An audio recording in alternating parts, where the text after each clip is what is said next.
Episode 209 of the TV Dudes podcast, recorded November 14th, 2018. The good episode.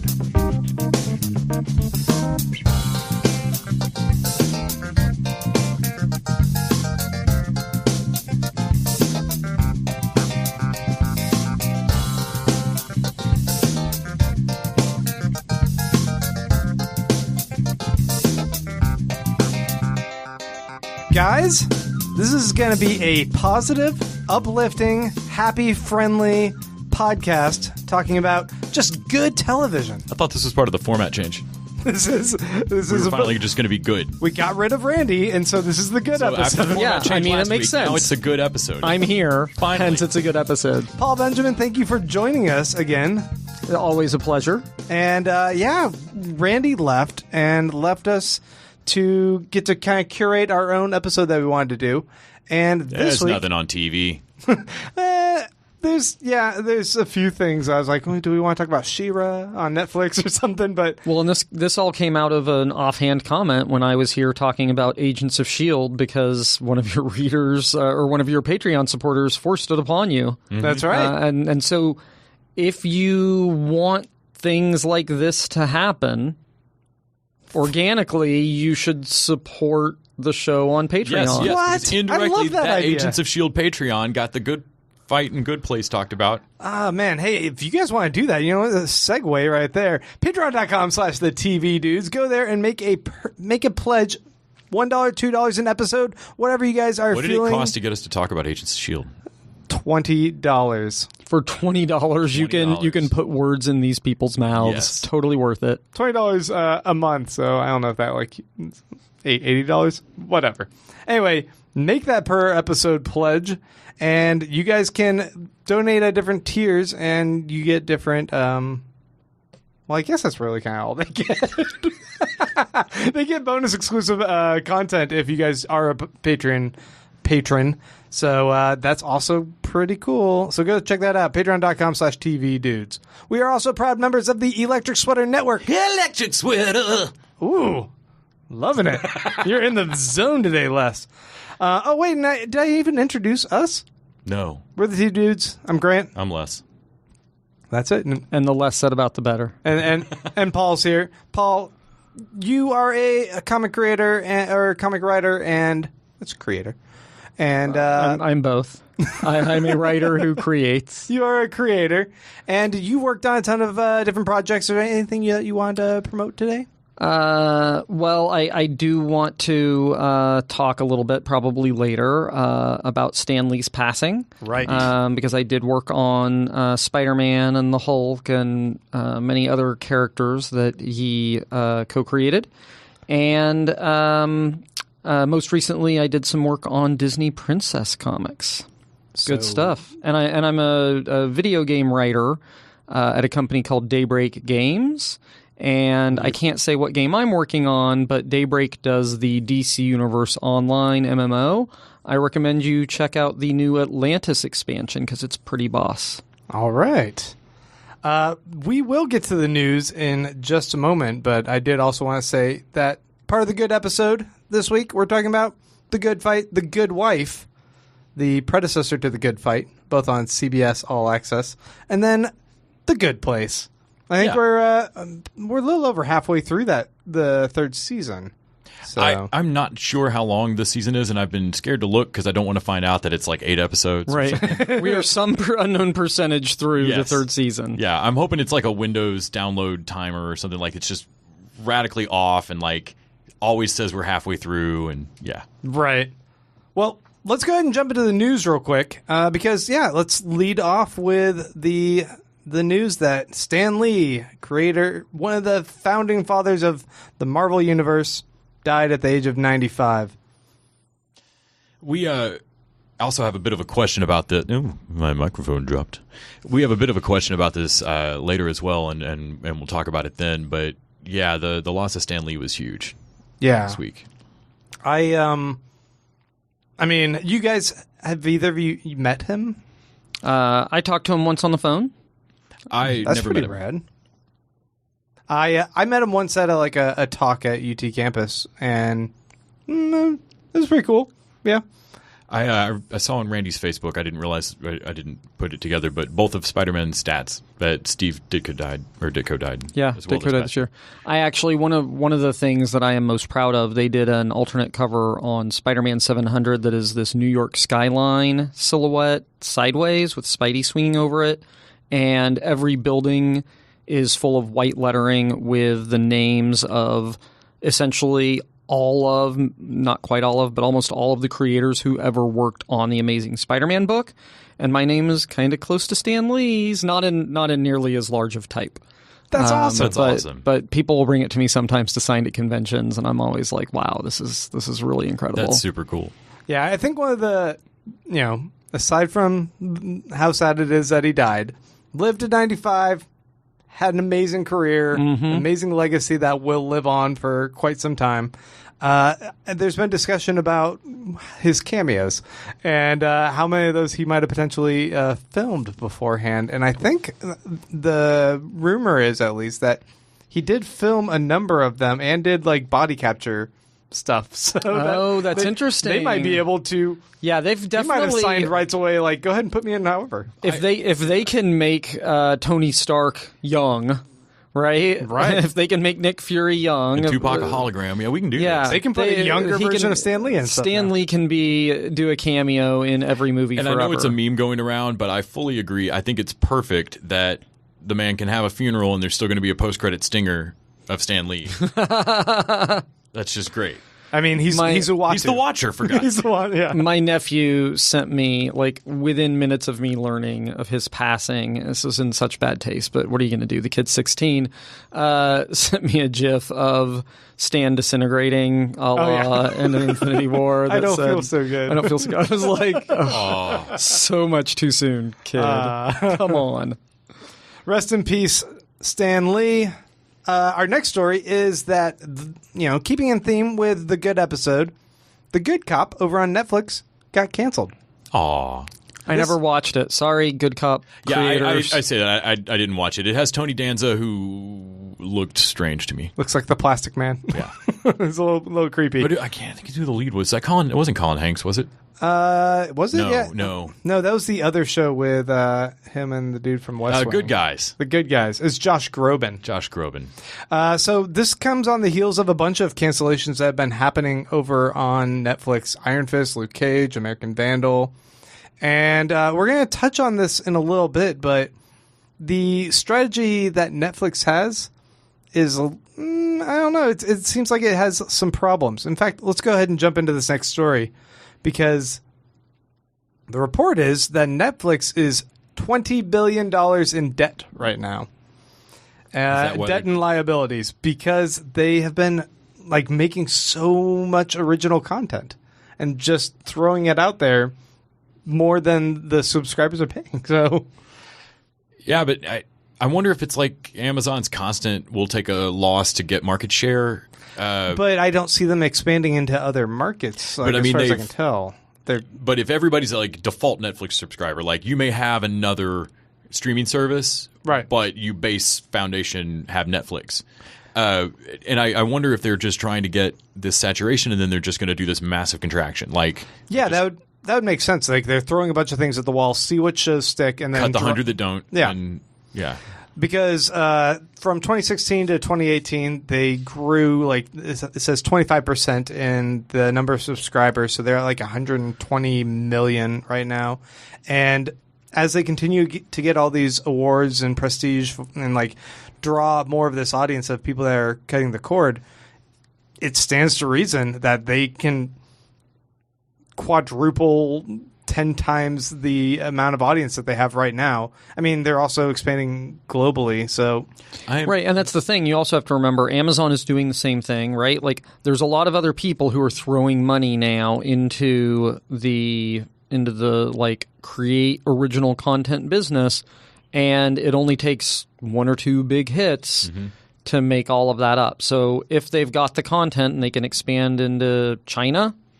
Right? Oh, hey, here's billions of people paying for our service. I'm kind of wondering if Netflix is taking they have so much international content, and the U.S. traditionally, as a market, won't watch anything that is even in a thorough accent. So This is true. I'm wondering if Netflix is like taking a hit to slowly teach us to watch these, to get a little more used to it. If like, look, trying to if give us we culture. throw 60 Korean shows at you that are amazing, one of them you guys are bound to watch, and I'm wondering if like. I wonder if Netflix is just has this like long game of teaching American audiences to read a fucking subtitle, Well, I mean, because the money it would make if you could investors- ever bust that market. I know a lot of people who watch a lot more subtitled stuff than they ever used to. Yeah.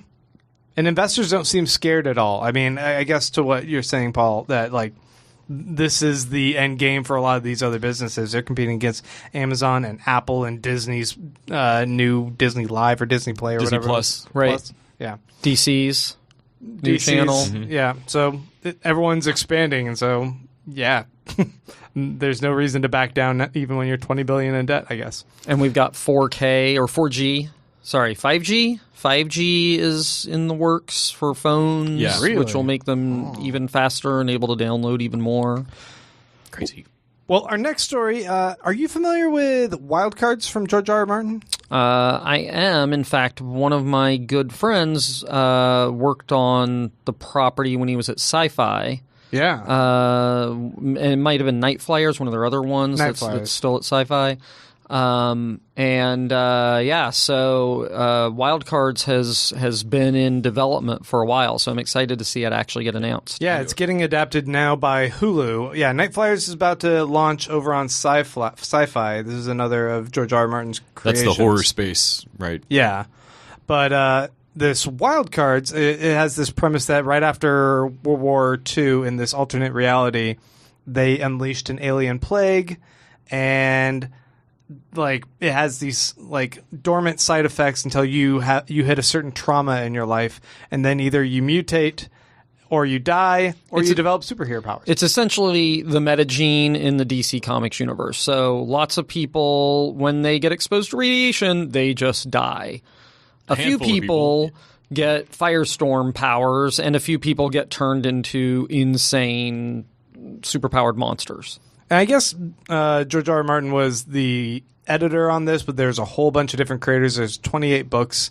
So they're going to do an anthology series, or they're going to unleash like multiple shows at the same time, or I don't know how they're In the planning to do universe. this. Crazy. They're all just going to be in the same universe. Yeah. So it's kind of like Well, and it spans generations. That's one of the cool things about the series is that some of them are like post World War II, and other ones are present day. So there's a lot of ground to cover. That's cool. yeah, it'll be interesting to see how that plays out. One more story here.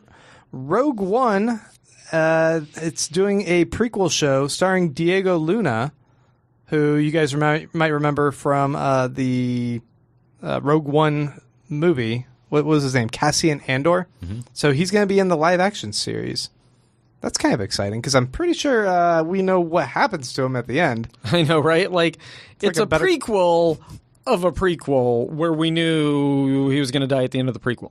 It's like a Better Call Saul thing, I guess, but I guess it's some of his exploits beforehand. I liked Rogue One more than any of the prequels or most Star Wars for the last decade for me.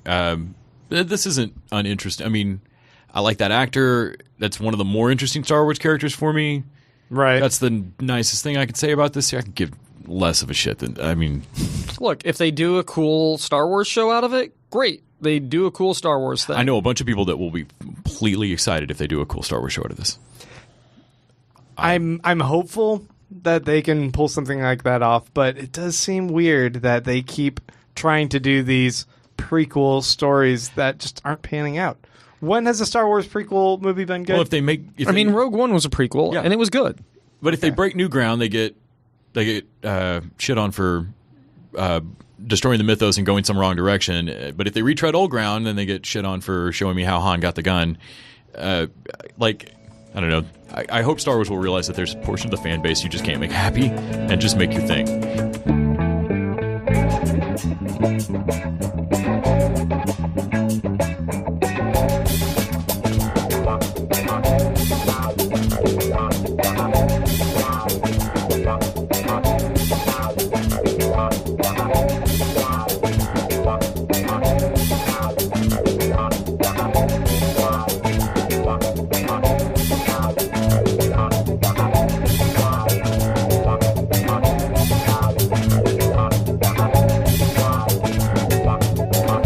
So this week, even though Randy's not here, we were not assigned a bunch of really terrible episodes of Lena Dunham shows or something to watch, which is usually his MO. And so with a gap, we were able to, on a goofy suggestion that I don't think Grant and Randy really thought we were going to do, we are able to do the good episode, which is going to be The Good Wife and then The Good Fight. So I'm here with... There's one more. Oh, and then, The Good Place, which we talk about that one anyway, but I'm super excited to get to talk about Good Wife and Good Fight just because they're not normally covered on TV Dudes. So I'm here with Paul. Hi there. I'm Paul Benjamin. And we are going to talk about shows that maybe don't normally make our audience. I don't know. Well, I mean, it's weird for me because usually I'm here because we're talking about superheroes and I write comics and video games. And it's like, hey, here's a law drama. Yeah, I think that's why I sprung up when you mentioned it offhand of oh my God, he's serious. Yes, we're talking about that. So how did you come to these shows? So my wife watched The Good Wife, and I would see bits and pieces of it kind of when I was in the room, out of the corner of my eye, maybe an episode here and there. I was like, oh, this is a really good show, really great cast, but I wasn't into it. And then when it ended and they did the spinoff, The Good Fight, I was like, all right, I'm going to start this one from the beginning. And it was so good that I was like, okay, I need to go back and watch The Good Wife now. And I went and did that, and it was amazing how many characters show up for the first time in The Good Wife. And it was like all of a sudden it was filling in all this context. And now I'm doing a rewatch of The Good Fight now that I have all the context. And it's such a great series or pair of series. Yeah, I had a coworker who this was her show that she watched, and so I gave it a shot. And I almost always have some kind of legal drama. It's usually not a cop procedural, but elementary or some kind of detective show or some kind of something I can watch while I'm cleaning my house or tidying or doing chores, and it's something I am paying attention to, or that it can't just be complete fluff. I've got to like the characters and like the arc, but it's not Westworld. Right. Yeah, you don't have to watch every single moment of every single nuance and arched eyebrow to go, oh, I get it. Yeah, but at the same time, it's not, Legends of Tomorrow or something that's, right. That's like pure Saturday morning cartoon. And so I gave The Good Wife a shot. I knew it had a great cast. Juliana Margulies is great. Chris Noth. I knew there were good people in it. I was shocked from the pilot that they do a spectacular job of a really interesting case of the week. Sometimes they have a lot of screwball fun with it. And at the same time, I remember being impressed from the opening scene where she nearly picks... it opens with a disgraced politician and his wife having to stand there next to him, Juliana Margulies. And she almost picks a thread off his sleeve. And she doesn't quite get the chance to decide not to, but you can see she's wrestling with is this who I am? Do I just clean up this jackass? Right. And then she slaps him in the hallway, and that just starts the series. And it does this amazing job of showing her going through this thing that is awful, and her whole life is imploded, and yet she is having fun rediscovering herself and her career. And every once in a while, she remembers that it shouldn't feel good or shouldn't be. Margulies does this amazing job of having those moments of I should still be in mourning over the creator of my life, but I'm enjoying being at this law firm. Yeah, it's a great example of a character who's really three-dimensional. She's really dealing with something. It's something really hard, but she is growing because of it. And she really does become a different person. And there's that point where, God, such a great cast, where Michael J. Fox, there's one point where he is trying to get her to come work for him at his law firm. And he says there's two kinds of people, and it shows two scenes of people bumping into each other. There's a person who bumps into somebody, and they're like, oh, excuse me. And then there's a person who bumps into somebody and says, watch it. And he's clearly a watch it guy, and he's trying to get her to come along and be that person. And she ends up not going to work with him, but then later on in the series, when she's trouncing him in court, he's like, you used to be a much nicer person. And it's so great because it runs that whole gamut of that relationship. And the show gets to run long enough. It's one of the things that makes it feel like a feature, not a bug, that there are 20 episode seasons of this. That this is network television with long seasons, multiple seasons. So she really does get to make this transformation. I really don't like who Alicia Florrick is at the end of the series, honestly. Yeah, she's not as good a person as she is at the start or in the middle. I was kind of glad she didn't move to Good Fight with them. I really like following Baranski's character instead because I completely believe how Alicia Florrick got here, and I'm not saying it's not a stronger version of her, but it's not one I want to be friends with anymore. Right. Yeah, she's not quite Breaking Bad, right? She's not Walter White. Yes, she doesn't become a villain. But she definitely progresses from, frankly, a really nice person to a really effective lawyer, which makes her not a really nice person. And along the way, the friends and falling outs and judges that she runs into, you mentioned Michael J. Fox, who is just one of an absolutely insane set of guest cast. I mean, the other principal cast of this thing are great. Delroy Lindo is on Good Fight. Christine Baranski. Josh Charles is in The Good Wife, at least for most of the seasons. Mm-hmm. His exit from the show was, I felt, really well handled and heartbreaking. Yeah. The judges that pop up are some of my favorite character actors, like Dennis O'Hare and David Paymer. Then you've got, in Good Fight at least, like real powerhouses like Margot Martindale shows up as a Democratic representative, because we'll talk about in a second. Good Fight. She's the Russian handler from The Americans. If you don't have an index for her, yes, she's so good. Yeah, honestly, once you recognize in The Riches, she is the standout on almost every show I've ever seen her on. Of like, even if the show is doomed, like Martindale's going to turn in great work. Yeah, but it's a show that is full of actors and actresses that you're like, oh, I know them from somewhere, or oh, I know them from these 12 things. Yeah. Alan Cumming is one of my favorite actors. Of course, he was Nightcrawler in a couple of the X-Men movies. But he's Eli Gold. He's the political consultant, and he gets to be the smarmy little one that's like, oh, no, you be nice people. I'll take care of the politics. Right. And he's perfect at that. And even better is his daughter. Yes. Played by Sarah Steele. I can't remember her first name in the show. Her character is Marissa Gold. Yeah, Sarah Steele is the actress, and she's great. She moved on to Good Fight as well. Good Wife also started out with an amazing dynamic, I felt, between Margulies and Archie Punjabi. I can't remember the actress's last name. Kalinda. Oh, yeah. I haven't ever looked up whether or not any of this is true, and I don't know any of the but there had been rumors of whether or not, I guess, she and Margulies got along. There seemed to be a fallout later in the series. They did a whole lot of scenes together. They had a really great kind of fraught relationship, and then as characters. And then later in the series, like in the last season, they are basically never in scenes together. They just film them separately all the time. Yeah, and it doesn't seem outright strange, but as they're trying to pull characters back and wrap up some storylines, it was big that Kalinda came back, I felt. Right. But it was weird that they're not in scene, because I really love early on, when I think in the first few episodes, the first time, now it's towards the end of the first season, Carrie Argos, played by Matt Zucri, who is another actor I saw in this and I've only seen in a handful of other things and is always great. He plays Carrie Argos, the absolutely baby-faced other first-year associate. Argos. She. I joke because he's always correcting people in the show. That's right.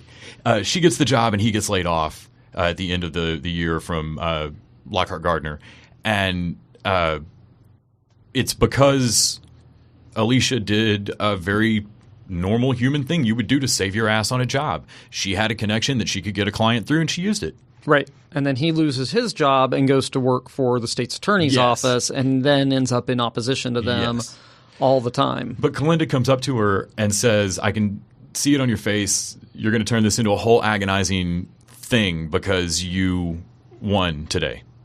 Like, you're going to beat yourself up and ruin this success because you can't take a win without guilt. And she steals her keys and takes her out and gets her drunk. Yeah. Yeah, and Kalinda is the investigator for the law firm, and she is fantastic in every scene, and she's super smart, she's super kick-ass, and there are all the scenes where she's like trying to get information out of people, and people are always like, "Who are you?" Kalinda. like they're looking for her credentials, and she just says Kalinda, which gives them no information. And then Marissa does it when she becomes an investigator in The Good Fight. There's a scene where she's like, Marissa, and I'm like, yes. And by the way, I was at a wedding this weekend, and my friend's wife somehow mentioned The Good Wife, and then my wife and I started talking about it, and my friend's wife was like, I'm wearing my Kalinda outfit, and sure enough, it's got like this big white belt, and it's kind of this tight blue dress. And my wife's like, I'm wearing my Kalinda belt too, and she's got this big broad leather belt on. That's I was awesome. like, wow. Yeah, this show also introduced Elspeth Tassioni, one of the lawyers.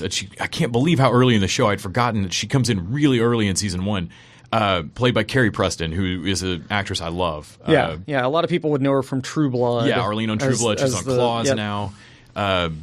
She's absolutely wonderful, and this may be my favorite character she's ever played. Already an actress I like. 100% mine. But I would watch a spinoff show of just Elspeth, like, stumbling like a daydream and destroying lawyers. She's this super quirky lawyer who seems like she has ADHD and is never really quite paying attention and is always kind of in her own world, but then makes these incredible leaps of logic where she figures out what is going on and nails people to the wall in court. And I love that she's always quirky. They never play her as on the spectrum or something. Like she's never played as like this savant person with autism. She's just an incredibly strange, very smart person. Right. And then they introduce her husband at one point, and he's similarly a lawyer who's really quirky and also really smart. That's right.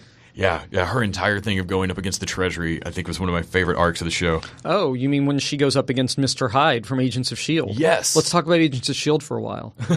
I'm sure we'll be assigned that again eventually. But yes, that's right. It's Kyle MacLachlan, isn't it? Yeah. And their entire thing is outstanding. Yeah, their relationship and the way they mess with each other is so great. When they moved to Good Fight, I don't know if, I can only assume that Michelle and Robert King, the show creators, literally looked at the election of Trump and decided to continue this show on because it feels eyes wide open, aimed at political stuff. Oh, it 100% is. I mean, if you watch that first episode, so essentially The Good Wife ends and Christine Baranski, the actress, what's her character? Lockhart, Diane Lockhart. Diane Lockhart, who was one of the partners in the firm in The Good Wife. She's about to retire. Something happens. They do a really wonderful job, I felt like, of setting up this Damages-style drama for the whole first season of Good Fight that involves why she didn't get to sail off into the sunset. Right. And it's – but the whole series, if I'm not mistaken, starts with – her watching Trump win the election, and it's just her with her jaw hanging open like, what the fuck just happened? Yeah. And very much the first season is pointedly asking questions, just what do we do now? What does organizing look like? What does resisting this look like? What does being a lawyer now feel like? Well, and she joins an all-black law firm, right? And so that's a big part of it is that they are very much in the resistance. And of course, then is it in season 2 that they take on the violence against lawyers? Yes. Yeah. So they go ahead and do the same kind of almost sometimes screwball. I mean, it's not Franklin and Bash. Like, it's not just utter silliness sometimes, but they have a lot of fun with the case of the week. There's usually at least one of the 2 cases going on in the week is not about a tragic child separation or something like that. It's something just screwball, like anytime Dylan Baker shows up as Colin Sweeney, there's always just some insane. He's so arch and over the top. Yeah, he's basically a serial killer that they keep getting off. Like it's never his fault in a legally prosecutable way. Yeah, he always gets away with it because he has really good lawyers. Yes. And so he keeps going. Like, I can't blame him. I love when he shows back up and like, what other lawyer would this man ever go to? Right. Like, no, you guys are on the hook forever. But Good Fight, I was afraid would lose some of the weight Good Wife had by having that giant arc that completed so beautifully with Alicia's transformation from housewife that planned dinners and made the pot roast to this just legal juggernaut.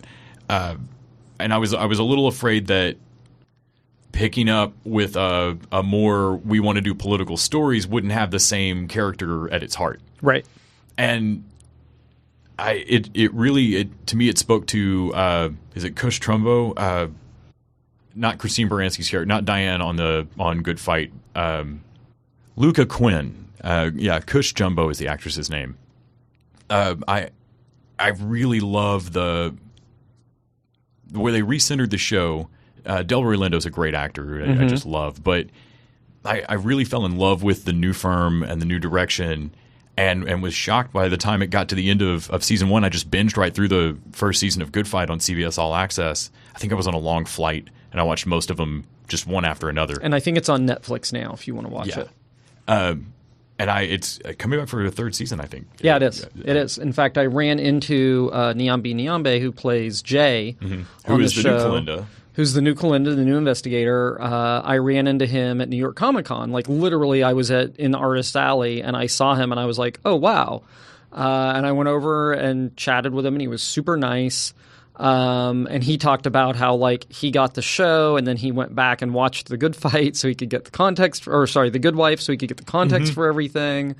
But it's funny because watching it as I'm doing my rewatch – there's a scene where somebody says something about comic books and he says graphic novels. Yes. Right? And then later on they reveal him to be a graphic novel artist, right? Because they're trying to there's a whole visa situation and they're trying to get him a visa as an artist. Yes, that's right. They use it to prove it's the same exemption.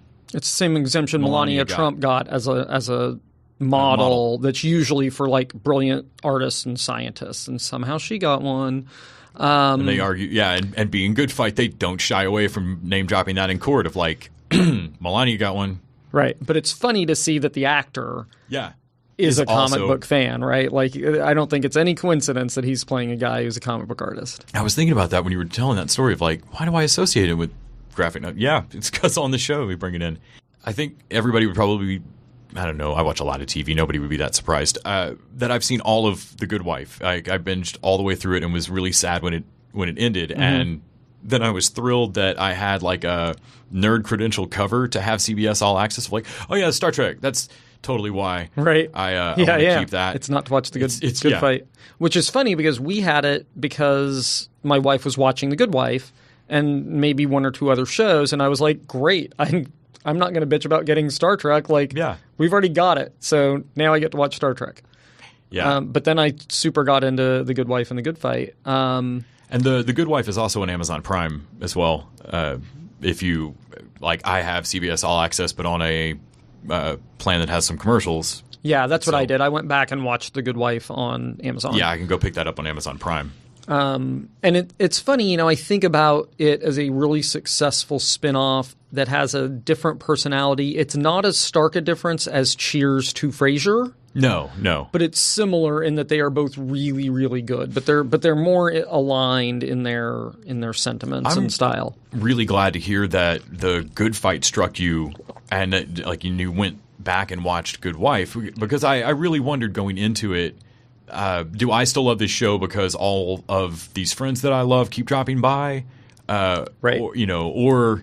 Or does this really have meat for people that don't know all of these guest stars? And my experience was that it was so good on its own. Mm-hmm. I mean, part of it was the anti-Trump stuff, right? It was like, oh, that's really interesting. Like, it was a show that's really handling this. In fact, I was just watching an episode last night in my rewatch where the Democratic National Convention is talking to them about maybe coming in to handle their case if the Democrats win back part of Congress to impeach Donald Trump. And this is, of course, in the first year of Trump's administration, right? And there's a Jonathan Colton animated song at the end of the episode. That's right. Nobody likes high crimes and misdemeanors is the refrain. And And I'm like, wow, I think they were really hopeful when they made this that somehow the GOP was going to push back on Trump and somebody was going to stop him. And it was so insane. How has nobody stopped him yet? Yeah. And here we are now, right, where that political climate hasn't changed. He still has a lot of support, and there hasn't been an enormous pushback. So it'll be interesting to see how the show evolves with the new Congress. Yeah, because I kind of wondered that too. Of like, I loved that the show was there. I needed to have a show that yelled that they were angry about this. But at the same time, I kind of wondered too, like, are you guys like the rest of us, just really hoping that this all crashes and burns in a year, and then we can get back to normal? Or I'm interested to see how this show handles fatigue from this Right. long. Right. And I think part of it, I mean, what's interesting is that it's not just this rant against Trump by any means. It's like we're going to look at these issues. So in the episode where Jay is dealing with essentially there's a question about his citizenship that he never knew about from when he was a kid, and when did his parents move to the US and all this stuff. And he's in court. And what's his name from Just Shoot Me, Veronica Mars' dad? Yes.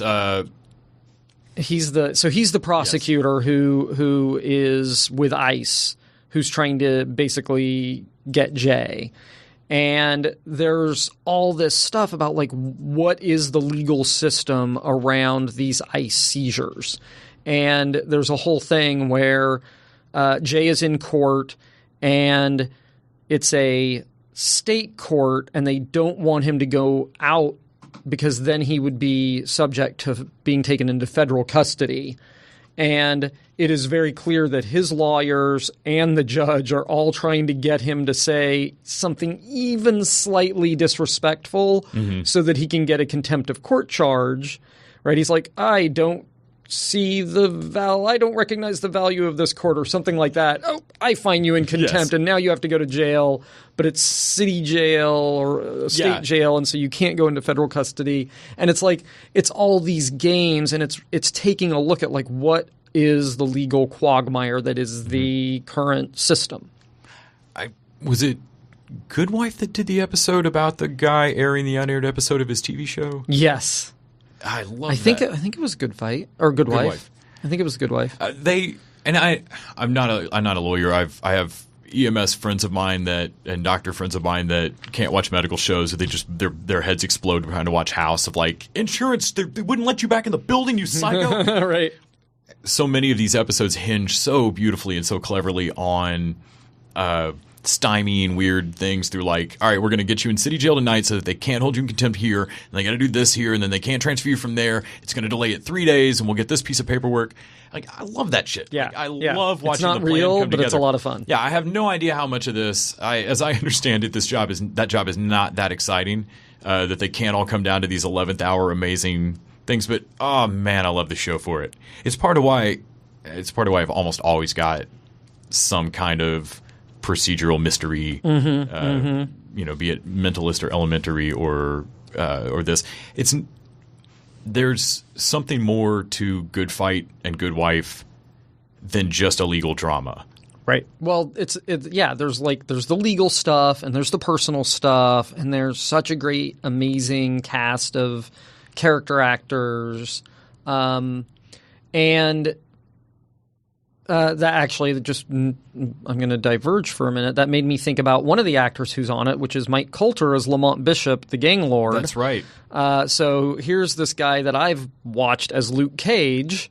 And then I go start watching The Good Wife after I'd already seen Luke Cage, and I'm like, wait, he's a bad guy, and he's a mob boss, and he's a very charming mob boss. Yeah, yeah, very well dressed mob boss. Yeah, I really like him as Lamont. He's kind of the kingpin, right? Yeah, a little bit. And it's like, when is somebody going to try to hit him over the head, and the chair's going to break on him, and then he's going to be bulletproof? Come on, he's got the abalone skin. All right, well, I think we've probably tried our best now to win everybody over on both these shows. I can't recommend these enough. Looking back for the rewatch, and I now am realizing that I'm going to binge a ton of Good Wife in the next few weeks now that I've started it again. But I was shocked how many seasons and how long they were, and that I've seen all of this. Each episode, if you like any of this show, I feel like you can watch the first episode of either one and say, yeah, like, oh, okay, this looks cool. I'm on board. I'll watch some more, and you'll love it. It's a great bingeable series. I was really surprised how fast the pilot really gets into it. I mean, it really drops her back into the law firm immediately. We get on a case immediately. We meet Kalinda, we meet Carrie, we meet all these people. And you really set up the rivalry that you care about, like, oh, what's going to happen there? But it doesn't just set the world up. I also got an entertaining case and was immediately hooked. Yeah. And it's funny, actually. I don't know if it's on the first episode of The Good Fight or later, but there's a scene where they show the law firm that starts out as what is it? Lockhart Gardner in The Good Wife. Goes through so many different names, and so I saw that on The Good Fight, and my wife was like, "Oh, it's funny because of all the stuff that happens in The Good Wife." And so going back and watching The Good Wife, it's like, wow, okay, now I see what that joke was about. All right, guys, I am back in the room. I think you guys have thoroughly discussed. No, what was that? What's that smell? That's my BO. I think you guys have thoroughly discussed The Good Fight and The Good Wife, and it's time to talk about The Good Place. Season 3, we are 7 episodes in, and it's, obviously, if you guys have never watched this show, you should not listen to us, because we're going to be touching on a bunch of spoilers, and this show is very good. Jump into the very beginning and watch it, and skip this section and just jump to where we're doing listener questions. As the person that never cares about spoilers, please, if you've not watched this show, go watch it. Don't listen to us ruin it right now. Right, but go watch it, right? Like, you may watch an episode or 2 or 3 and be like, oh, I don't know. No. Keep watching. Watch to the end of the season 1, and you will love us for you, for telling you to do that. I mean, this is that show that we rave about, how it does what a long form drama series does. That it does these cliffhangers at the end of every episode. It keeps things really tight. It pushes the narrative faster along in pace than you would normally anticipate from a comedy series. Yeah, there's a lot of stuff, especially in season 1, where you think, oh, this is where the sitcom sets up this, will they want, or some trope that they're going to then drag out for like 3 or 4 episodes, or maybe the whole fucking season. No. Good Place will just set that, like, they'll tee that up and then knock it right out the park and then move on. Yep. You know what?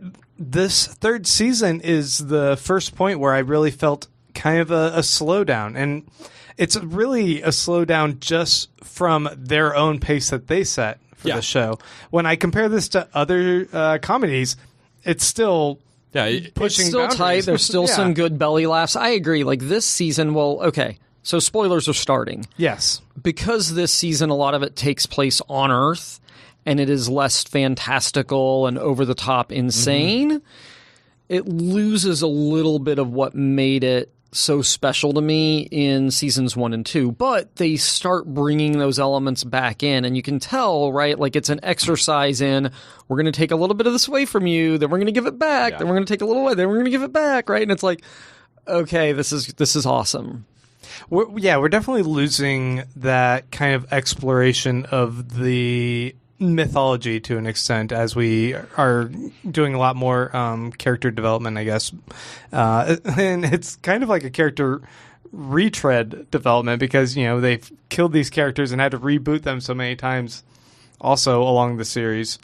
And that's what makes it so great, is it's like, I know this character, but I only know a version of this character, and they're different now, and I have to remember that this version doesn't know all the things I know about their other versions of themselves. They carry this a lot, better than a show like The Flash has done. The Flash did it a bunch of times with rebooting the characters. I'm like, I don't like losing a lot of what you guys did there.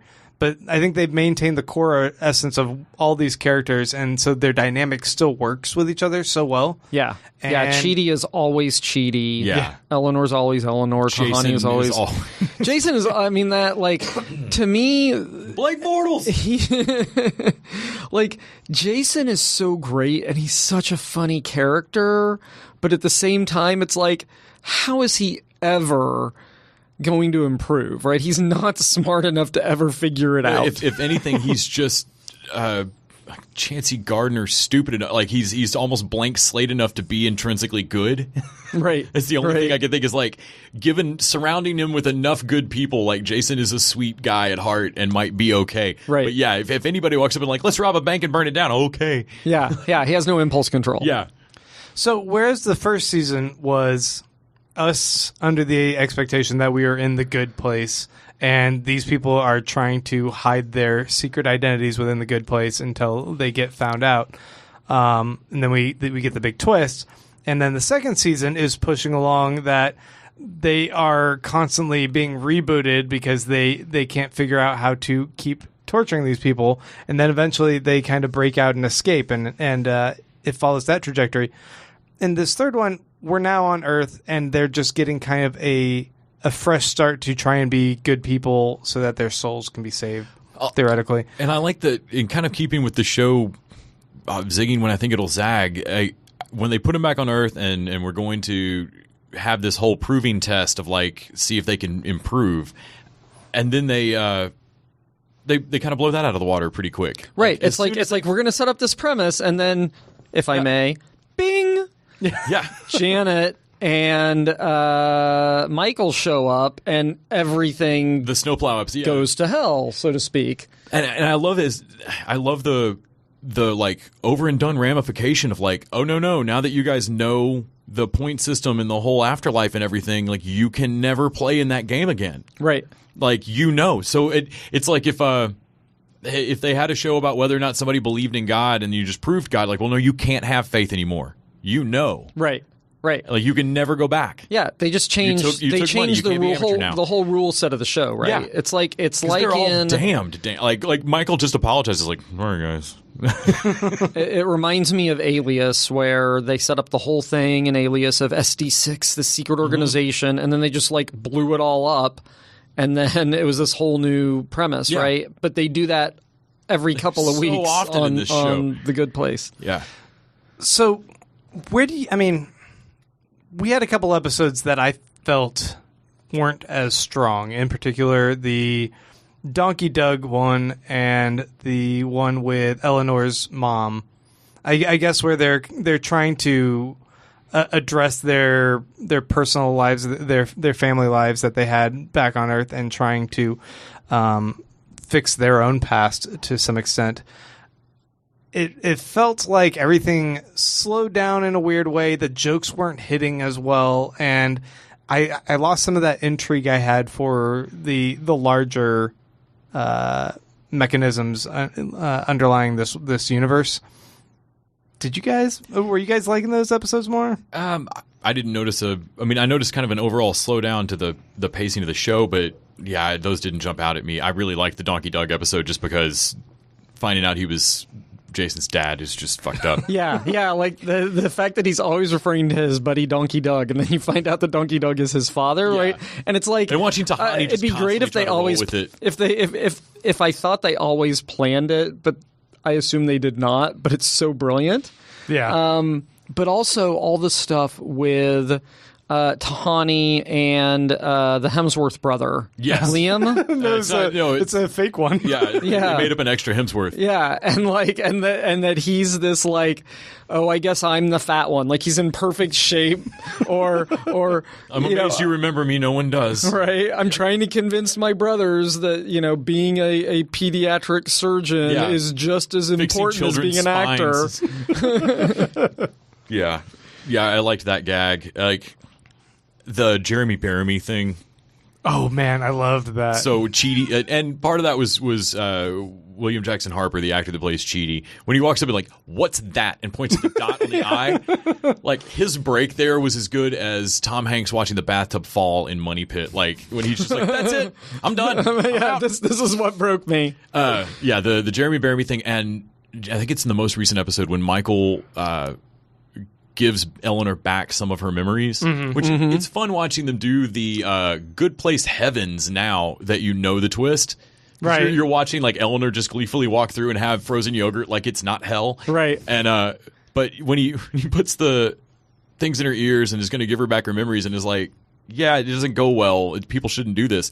They pan away and pan back, and the fucked up effect on like her hair's mostly gone. Yeah, yeah. Fried out. And then it's like a 20-minute teeth. Yeah, It's like 20 minutes He hands her the banana should Tupperware. help. Yeah, he hands her the Tupperware and she coughs out like 8 teeth, and then he's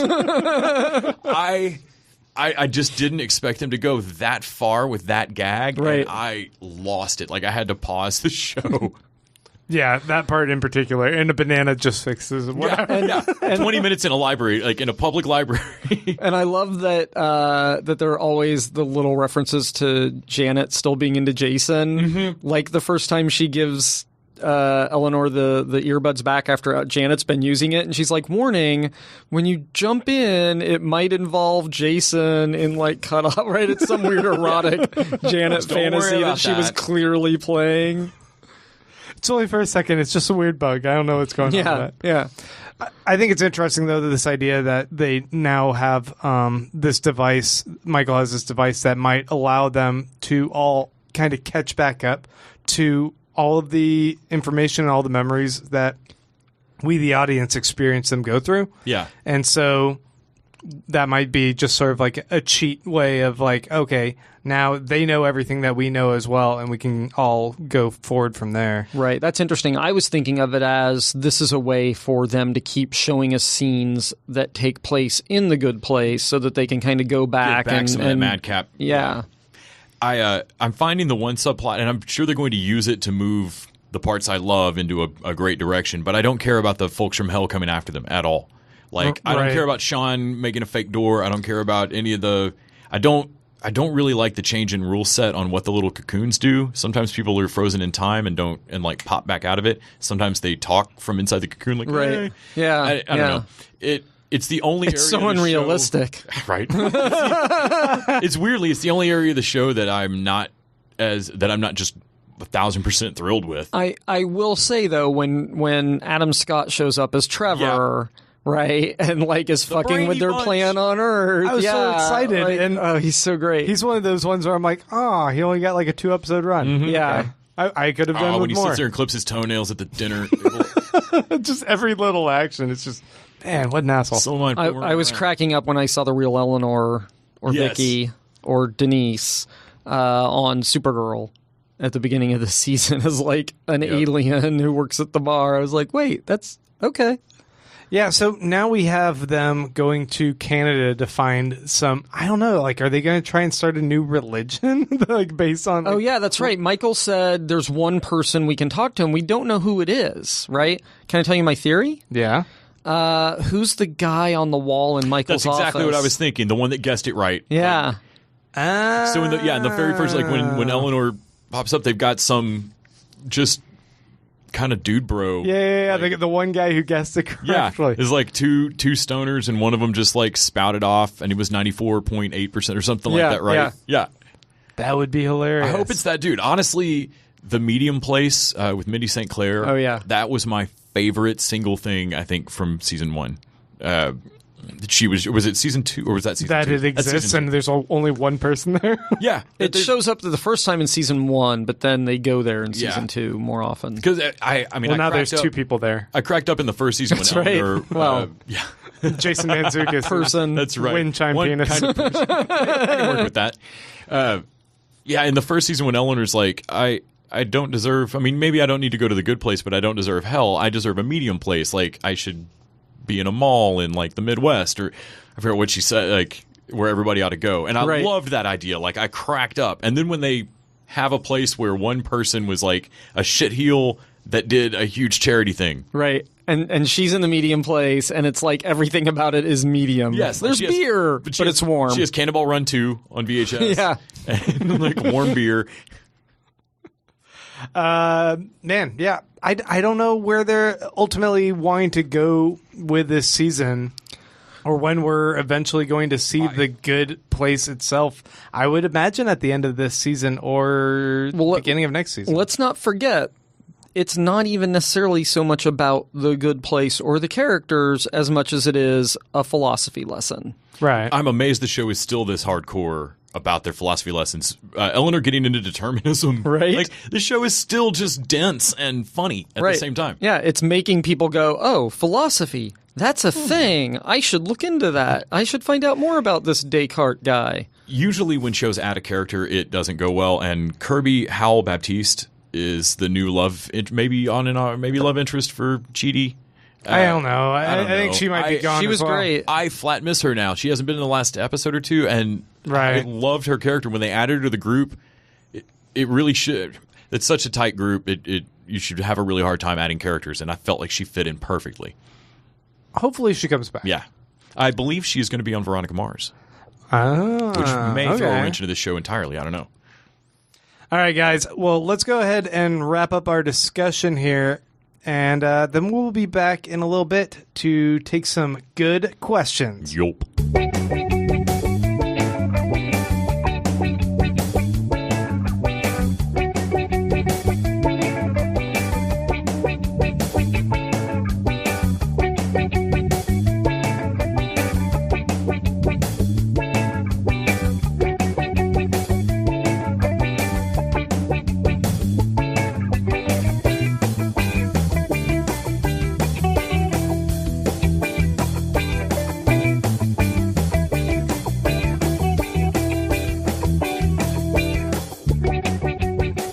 All right, let's go ahead and take some listener questions. So every week we make Randy put up a thing on Facebook asking for your comments and questions, and then normally that means that we make Grant read any crazy thing y'all write.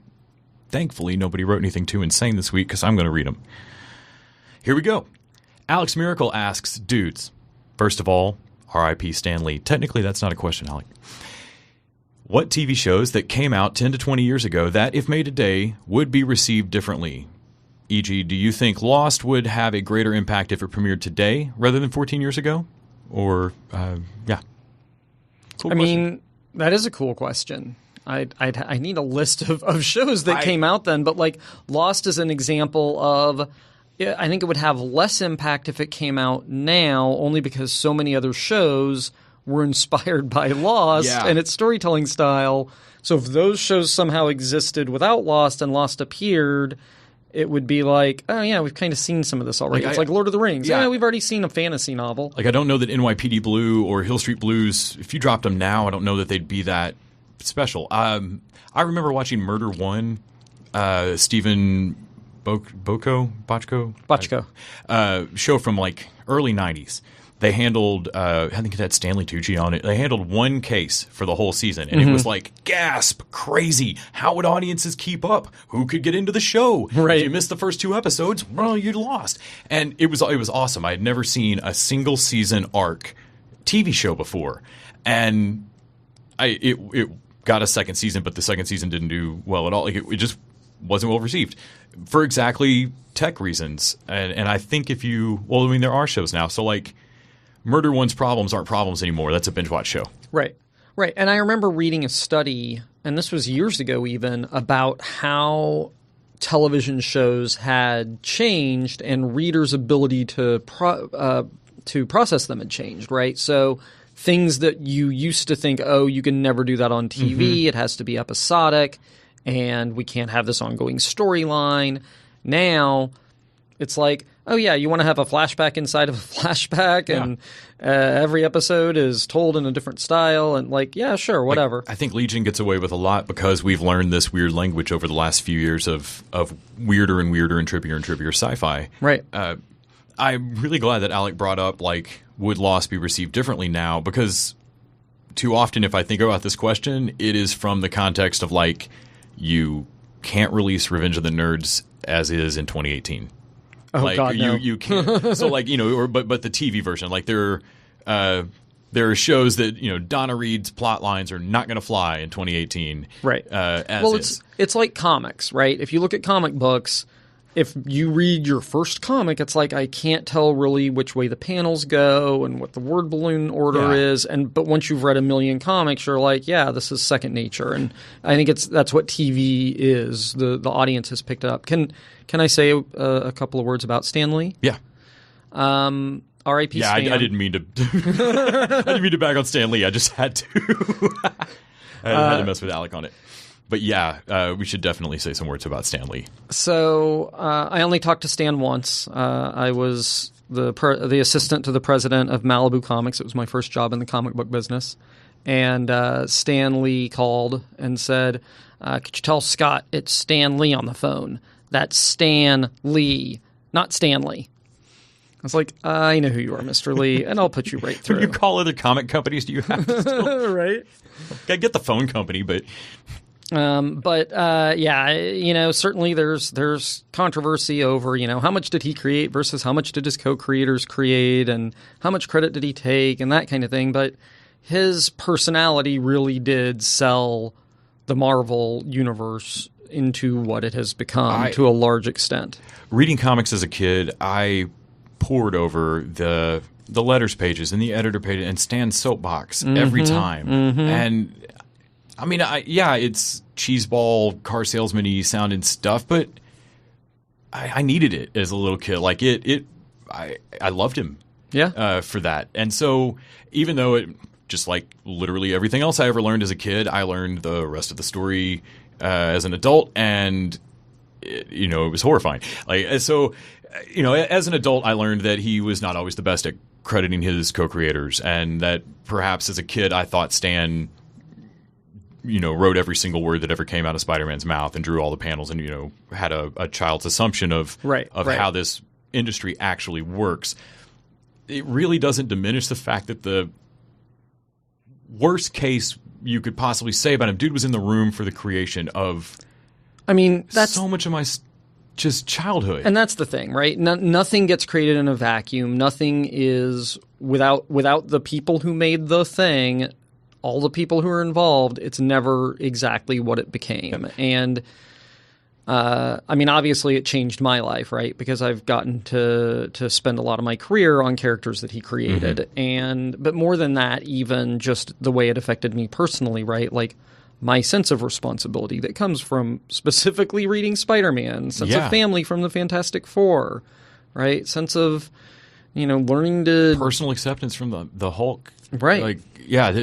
All these characters. The original social justice warriors, the X-Men. Yeah, as a huge X-Men, and as far as Marvel went, X-Men was my team as a kid. Everything else was DC Universe for me.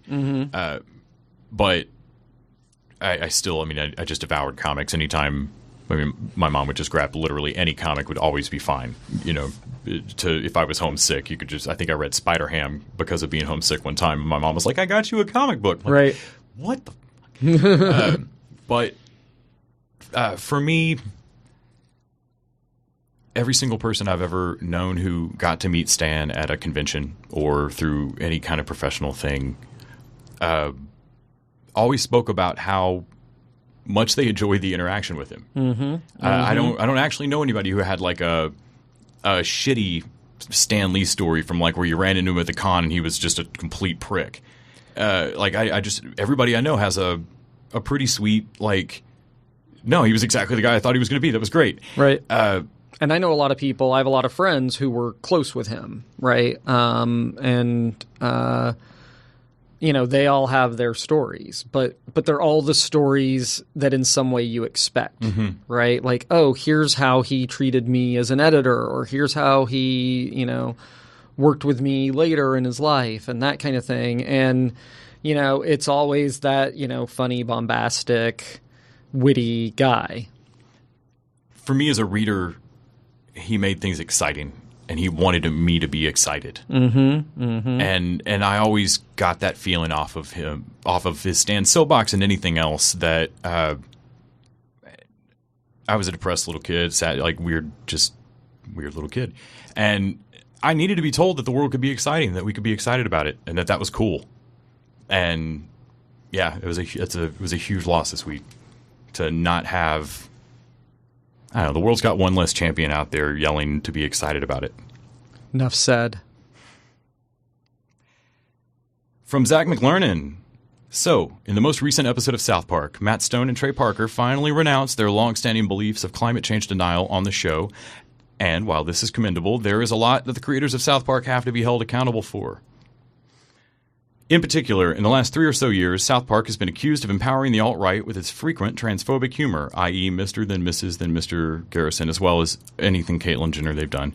Its contempt of PC culture, the PC principle plotline, and its empowerment of troll culture while mocking it at the same time by holding nothing sacred. Perhaps the most egregious was in 2017 following the Charlottesville riots by white supremacists. In this episode, they addressed the issue, in the episode addressing the issue, did acknowledge white supremacy was a problem, but then refused to outright condemn it, painting it as a byproduct of economic dislocation in middle America due to automation. So robots made them racist. At its core, it was viewed not as something to be reviled, but as a side effect that was an understandable reaction to adverse conditions. While it can be said that South Park has always had a policy of holding nothing sacred, South Park often, of late, seems to stumble at times when it matters most. What do you think? Is South Park still worthy of veneration, or has their brand of humor, while topical at first, mutated into something that ultimately became a bloated, repulsive parody of its former self? That, 100% that, I really don't like South Park. How do you my God, they killed Kenny! That's what I know about South Park. Yep. I haven't watched it in seasons and seasons. So. My freshman year of college, someone actually had the VHS tape of the Christmas Santa Jesus fight, and old school viral video, I guess. In the years since, their mocking everything equally has more and more become a disservice, and now There were several years ago where they entered into a full gray area where I was watching South Park and I couldn't tell if they were making any points at all or helping the discussion at all or doing anything at all. And it was just awkward. And then they lost me completely. The PC principle one, I was like, pretty sure this harms the discussion outright. And then, yeah, the transphobic stuff. I think for me, the breaking point was when I had to actually tell a friend of mine to stop making Jew jokes about my grandparents, that even though we'd known each other since childhood, it really wasn't funny, but we knew each other since childhood, and South Park makes jokes about it, and he assumed, like, he could bag on me on that, and, like, I finally, like, had to, like, hey, man, I don't really give a shit if Cartman says it. It's not funny. That's just anti-Semitic. Yeah, and that can be the problem with humor, right? I mean, obviously, as a Jew, I understand the anti-Semitic issues, but with any group, right? Like, it becomes the question of, do I want to make these jokes and perpetuate a stereotype? Yeah, it's funny, maybe, right? But is it also giving people the wrong impression, right? Like, if I, as a Jew, make that joke, it's like the Seinfeld episode with the dentist who converts, and then he's like, well, I can tell Jewish jokes now. It's like, if I tell a Jewish joke to somebody who's a close friend of mine, like, maybe it's fine, right? And I'm not worried about them thinking anything anti-Semitic. But if somebody is observing, and they don't know me, and they don't know the joke, and they don't know... Well, and that's kind of where it crept to over years with my friend, but it I could feel it really was South Park that was... normalizing it in our conversation, right? At least between he and I, we had roomed together for a while, and South Park was on. I mean, I feel like it entered our vocabulary between he and I, partly because that show normalized it, and I think that was where I started to notice, like you said, you can make this joke. Should you, or if you do you bear a responsibility to pull it off, or not make it? Right. And that becomes the question, right? At what point does something become normalized where we never would have done or said this before, and now we're doing it without even thinking about it, and what does that lead to? Yeah, and I know I've argued for, I mean, this show's been on forever. This is probably 15 years ago. But in the past, I know I've argued for South Park being able to say some outrageous shit. Like, Sacred cows need to be lampooned sometimes. I can't figure out if they know they're making a point at all or if they care about anything, and they're Right. If you're making fun of everything equally, then does that mean that you don't hold anything sacred? And if Yeah. so, how do you make a point about anything? Yeah. So they don't make points about anything for me. They undercut any point they could make, and it keeps the show from being brilliant for me and just keeps it crass. And it's part of the reason I haven't been able to give a shit about South Park in several years. I just lost interest, frankly. I was like, oh, this show's funny. And then I got to a point where I was like, I don't really care about that I really anymore. feel okay about that, too. There's lots of other good things to watch. Yeah.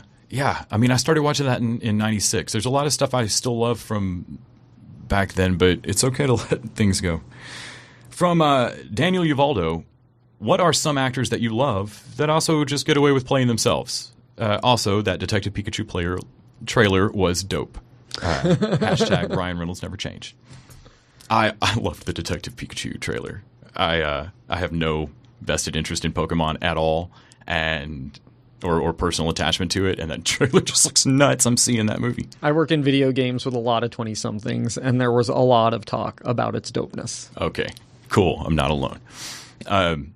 Actors that play themselves. I feel like Nicolas Cage plays Nick Cage in a lot of stuff. Right.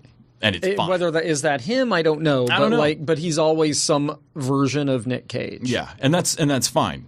Do you have any actors that you're pretty sure that's just them? Off the top of my head, it's really tough. I didn't come prepared for this question. I feel like it's maybe when I see musicians show, like Tom Waits just plays whatever they want Tom Waits to play.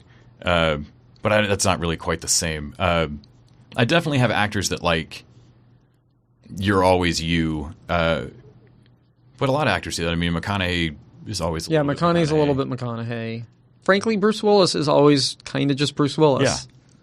Yeah. I think maybe that happens more to action stars where you just get a stock trope character that you plug into, Tug Speedman and whatever. I'm Arnold Schwarzenegger. I'm always going to be Arnold. Yeah. Except I heard there's like a direct-to-Netflix zombie movie that where he's got a worked kid, on. yeah. Yeah, where he's kind of not just Arnold. Yeah, it didn't go that far afield for me, but yeah, I can't remember the name of that one. But yeah, it's a dad whose daughter's turning and he just won't admit it. Stallone is pretty much always Stallone. Mm-hmm. Yeah, with the rare exceptions of was it Copland, where Stallone kind of played against type, but yeah, for the most part, he's just always like Rambo. Basically. Right. I feel like John Travolta is pretty much always some version of John Travolta. Yeah, even when he was in space with dreadlocks, still just John Travolta. All right, moving on. I feel like I would be if I were an actor. I'd be like, can you just cast me in things where I can just be my regular nerdy Honestly, self? it feels like the culmination of some kind of sweet spot that all actors are probably working towards if they could pull it off. Like, can I just get my normal personality, like my roll out of bed shtick, to be a completely marketable A-list celebrity? You say that, but I think there's probably way more actors who are like, I want to inhabit a role and be a different thing, and this is my challenge. Right. Yeah, like an actual job. As opposed to I'm just like the Tracy Jordan, let me just roll up to this Western in a car. Right. Lean out and yell my lines. Yeah, Tracy Morgan as Tracy Jordan is very Tracy Morgan. Yes. From Jonathan Haptemichael.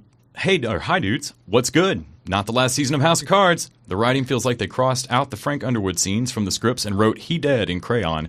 Series regulars getting killed off with little care, newly introduced characters getting way too much screen time.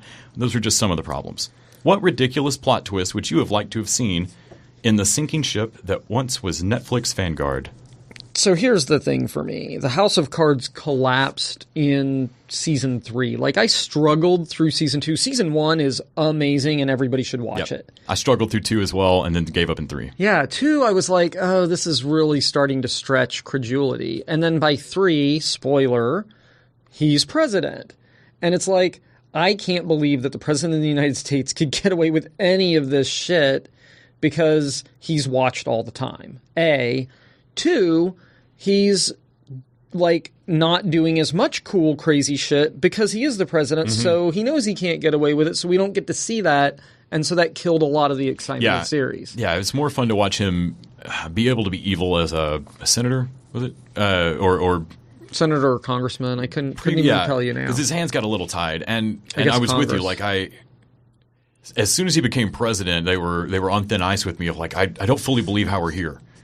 And season 1 was so strong that I really didn't think they would walk me anywhere that I didn't buy. Right. I was tempted to get back into the show simply because of the. I'm always excited by shakeups that shows have to roll with. It's just always fun to see how a writer's room, Right. like, oh, we don't have Kevin Spacey anymore. Now what? Now what? And just, what kind of creative gymnastics get them out of this? Well, and also they had the same problem that Veep had, which is real politics have become crazier than anything Yeah. we could write. So now what do we do? Yeah, like it's not quite that I don't think Frank could get away with this. It's that I don't think the plan would be that slick. Like, he would get away with dumber shit. Right. But yeah, Veep is a great example. It's really hard to do a lot of different political stuff. I know Randy was recently rewatching The West Wing. I honestly can't right now. Like, Yeah, it's hard. it's like I just watch this naive fairy tale land where people pretend like they give a shit about their jobs in government. It's hard to watch. Jonathan Huffnagel says, Dear TV Dudes, I grew up in a house next to a rocky beach with frigid waters, even in the summer. Yet I have so many happy memories of playing and walking on the shores and having the waves be my lullaby. I can't think of any shows set on a beach that capture that same feeling. Lost and other tropical beaches do not quite count. Yet I think this may also explain my nerdy fondness for Survivor. Have you seen Jaws? I'm just kidding. No. Yeah, you won't go in the water. A few movies have come close, and a few TV episodes in which characters go on trips to the beach. Although most portray sandy shores, warmer waters, if you have some memories like me, are there any beach-themed episodes or movies that bring back your nostalgia? Oh, my nostalgia for the sandy beaches of Oklahoma City. It's a Yeah. joke because it's in the center of the country and there's no ocean. Landlocked as hell. Yeah, my family went to Florida every couple years when I was a kid. I hate the beach. I sunburn. I don't like the ocean. Everything in it can kill me. Yeah, I despise going to the beach. It's my least favorite vacation thing. I've done it 24 times. I love the beach. We go to Port Aransas. For a while, my wife and I lived in Uzbekistan, one of 2 double landlocked countries. So not only is it landlocked, all the countries around it are landlocked. Yeah. But we would fly from there to Thailand for vacation in the wintertime, and the beaches there are gorgeous, and it was a blast. But I'm trying to think of a show that really captures that feel, and I feel like whenever the ocean is there and it's cold, the ocean is kind of this symbol of foreboding and danger, right? It's like Broadchurch and there's a body at the bottom of the cliffs kind of a thing. Yeah. There was a Alan Rickman movie, Truly Madly Deeply. Mm-hmm. And again, it's about loss and grieving and ghosts and dead loved ones and stuff. Not a horror movie, just sad. But there's a lot of great scenes on a beach, like romantic scenes, and they're have a cable knit sweater on beach, which is just weirdly foreign to me. Like, the reason my family always went to the beach was to go lay out in the sun and sweat and sunburn and shit. What's the HBO female-led drama with the murder mystery? Sharp Objects? No, with Nicole Kidman. Shit. Big Little Lies or Big Little Yeah. Lies. Yeah, Big Little Lies. I feel like they're overlooking the ocean, right? There's like a whole lot of beach stuff, but there's not a whole lot of like we're going into the water. Yeah, that's the thing. I think a lot of times if it's a beach like that, nobody goes into the water, and so best case you get like a beach bonfire, and I have no direct experience to even know if those happen. Like, I don't know if that's really a thing. I've been to some. It's a thing. And I keep picturing the Lost Boys Pier stuff, but that's not really the same. I mean, I think we can all agree that whatever the case with your beach, it is better if there is saxophone music playing over it. Yes. All right. Well, thanks for joining us for a weird one-off episode about Good Wife, Good Fight, Good Place. Since Randy good episode. Yeah, since Randy didn't leave us any terrible homework. And I guess until next time, TV Dudes out.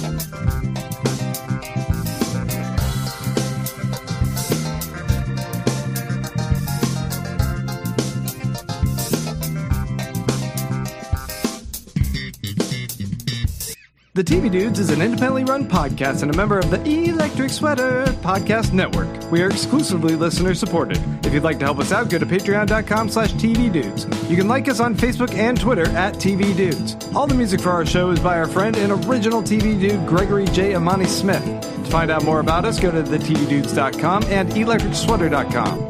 I'm Grant Davis. Thanks for listening.